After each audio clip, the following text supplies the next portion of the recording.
This is Tyler O'Neill, senior editor at the Daily Signal. I'm honored to be joined by Kelly Loeffler, who's the administrator of the Small Business Administration. Well, I'm honored to be with you. So I want to just jump right in. You just had 100 days. How is the Small Business Administration shaking things up and bringing Washington into compliance with the president's vision for the country? Well, much like the president, we're focused on accountability and common sense. And that's what we've done at the SBA is say, okay, what's not working, what needs to work? And we're getting back to the basic founding mission of the SBA, which is to support small businesses and to grow the U.S. economy. That means putting America first. So that ties in with our 15 day one objectives that I laid out. Chief among them were attacking the waste, fraud, and abuse that were preventing us from serving not just small businesses, but the American people. We've cut the agency's headcount by 43%, but at the same time, we've seen an 80% increase in loan volume. So we are able to deliver a very high level of service when we have right-sized the agency. And what does that mean? It means we're simply getting back to the headcount levels that we were at pre-COVID. And so much of the federal government grew during COVID, and I think we need to get the whole government back down to size. We're attacking the fraud that happened during COVID. This agency hasn't passed an audit in 4 years. We have to get back to auditing. This agency is essentially a government guarantor. It has a $444 billion loan portfolio. We should be able to pass a financial audit. We've eliminated DEI programs, Green New Deal programs. We're making sure that everyone comes into the office. On my first day, we had 10% of the office showing up. Now we're at 90%.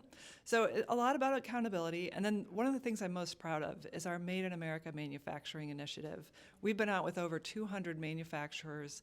The fair trade policies of President Trump are working. We are seeing our factories grow, invest, and hire, and that's why yesterday we announced that we are doing supporting the House and Senate bill to expand our manufacturing loans because the demand is off the charts right now for small business manufacturing loans as we onshore our supply chains.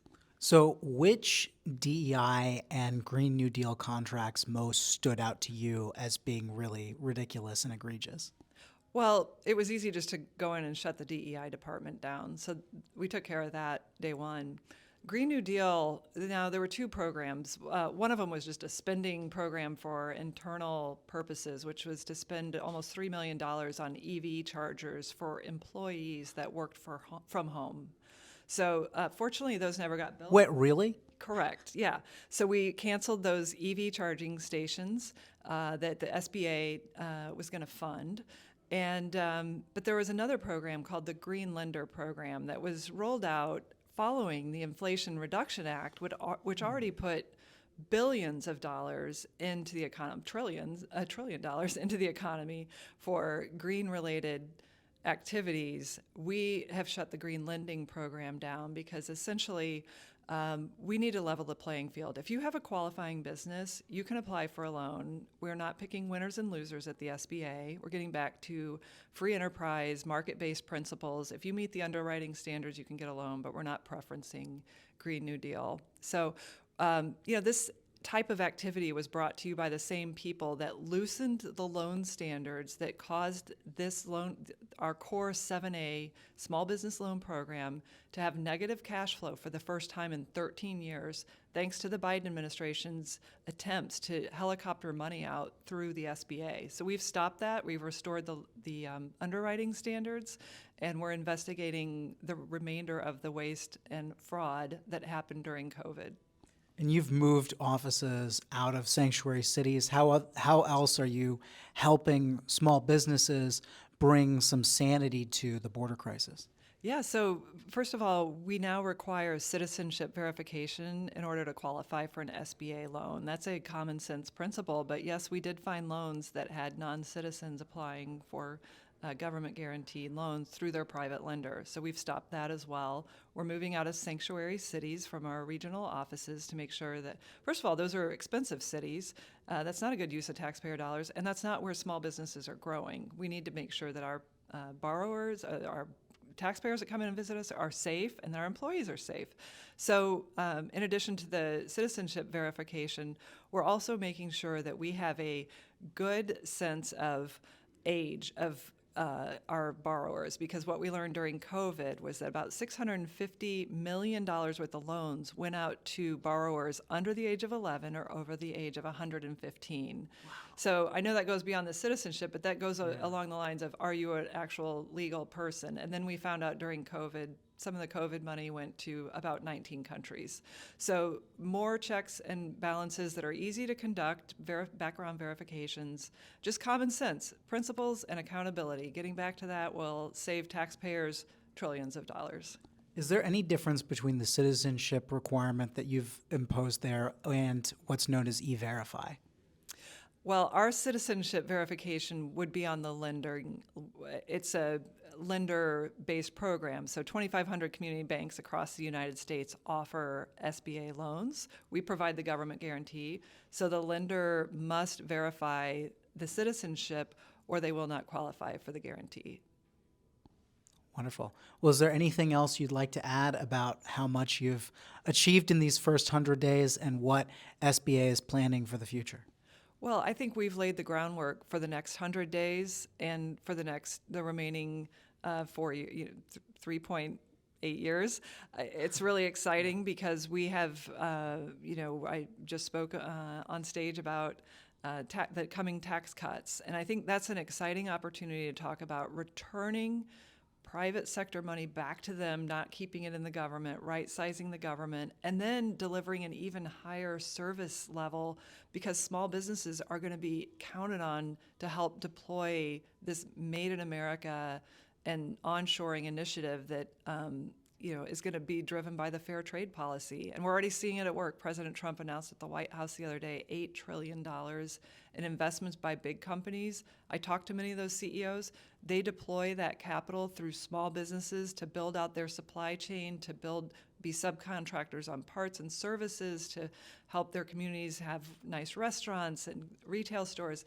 It's very exciting, and it's a great time to be a small business. Would you comment on the jobs report? Yeah, absolutely. So obviously with the great jobs report, now that's over 500,000 jobs created under President Trump already. I don't have the exact cumulative number, but once again, the media was wrong on the jobs number, blew it away. As I'm out across the country talking to manufacturers, they're hiring. There is a blue-collar boom, and I like to say it's extending into a new-collar boom, because these manufacturing and onshore logistics and transportation opportunities are technology-centric. They're great-paying jobs with great benefits. They're reinvesting in communities that were hollowed out as our country lost 70,000 factories and 5 million jobs over the last 30 years. President Trump's policies are working to rapidly reverse the pace of that decline, and I can't wait to see where we get in the trade negotiations. I know we have about a dozen coming up to be announced soon, and several dozen partners at the trading negotiation table.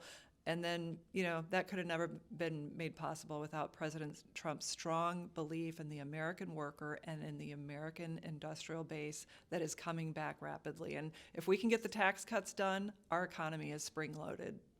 What do you think is the worst legacy media narrative that you'd like to push back against?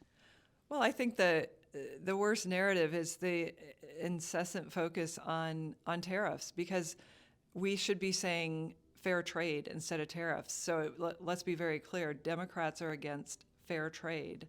And what fair trade is doing, in every meeting I come out of with manufacturers, they are completely enthusiastic and optimistic. They're saying this can happen in America. I've been fighting that narrative that we can't make it here for the 2 decades I've been running this factory. And the only constraint that we want to make sure that they don't have is things like the tax policy, that we've got to have the tax cuts made permanent. We've got to have a skilled workforce. We've got to get regulations out of the way. We've committed at the SBA to helping cut $100 billion of regulation this year. Joe Biden imposed $1.7 trillion in regulatory overhead. We're helping cut it back because it disproportionately affects small businesses and manufacturers. And by the way, manufacturers are 99% small businesses. So our supply chain is entirely dependent on our work. And that's why we announced the expansion of our manufacturing loan program to ensure that they had the access to capital. All right. Thanks, Tyler, so much. I really appreciate it. Yeah, thank you again so much, Administrator Loeffler. It's great to be with you. Let's do it again.